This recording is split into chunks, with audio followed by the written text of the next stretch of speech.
Why in the world would you worship a God that doesn't need? How do you have a relationship with a God that doesn't need? What does it mean? You're in awe of God because He's so powerful. What are you, crazy? Why are you excited about His power?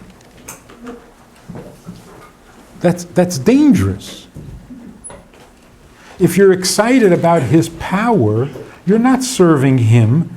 You're in love with power. Why do Jews in general, for all of our history, why do we take the Eibishter seriously? What do we care what He wants, what He says? Because He's powerful? He made us, He knows us. Because He's smart?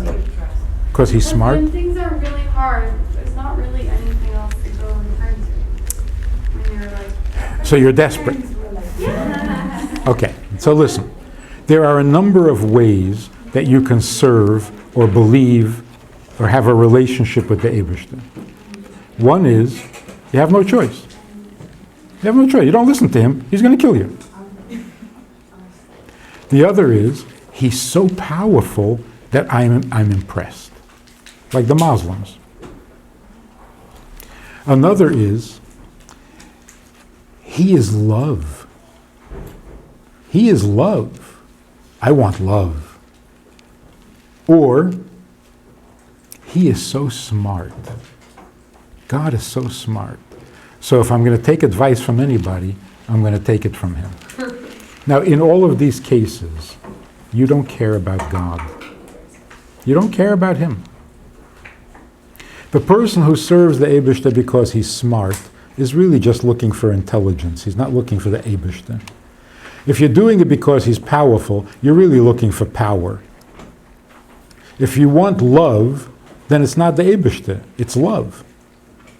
Very much like, what is it about your husband? Oh, he's very smart. So Really? Truth that keeps us... The reason you love your husband is because he's smart? You didn't have to marry him for that. You can go to the library anytime for free. And the library is smarter than your husband. Because the library knows everything. If not, go to a bigger library. So what is? If you marry your husband because you want love, then you don't really want him. You want love.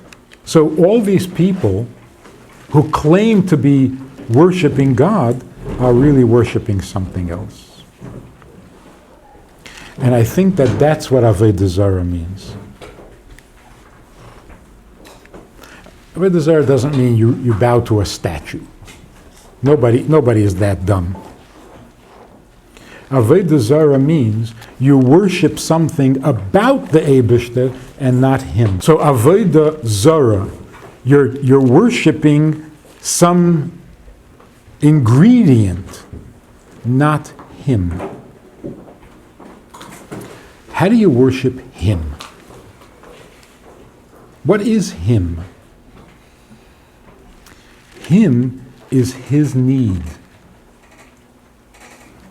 If His need bothers you, touches you, then you're responding to Him. You are worshiping Him. If He doesn't need, you can't worship Him.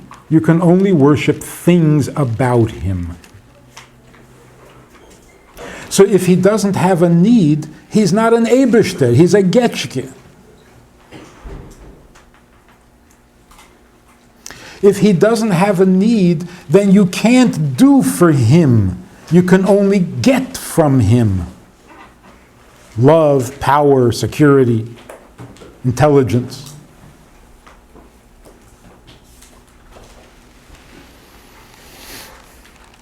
And the same is true with your husband, and the same is true with your child. If your child needs you, does that annoy you? Does that disappoint you? No. Would you say to your child, will you stop needing me and grow up and be perfect?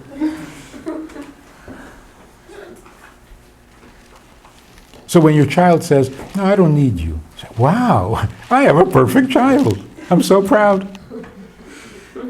No, you have a damaged child. And the same with a husband. If you find out that your husband needs something, you're going to lose respect for him?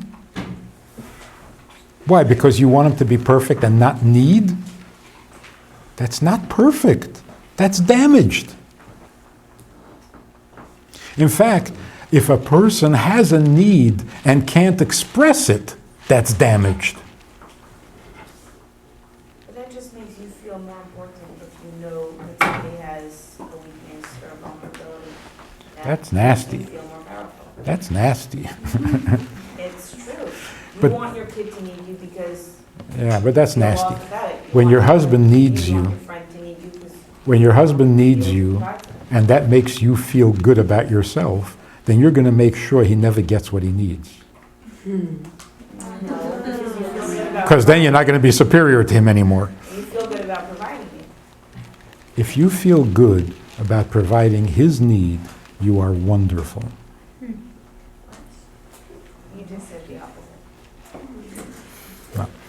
If you feel good to provide his need, you're wonderful. If you're upset that he has a need, you're a monster. If you're happy that he has a need, and you hope he stays that way, You want to be around people that need you, not because you're a monster, but because you want to feel the void of people's lives. you want to feel needed. Absolutely. That's the only way a real relationship can exist. Because if you're not needed, you're not in a relationship.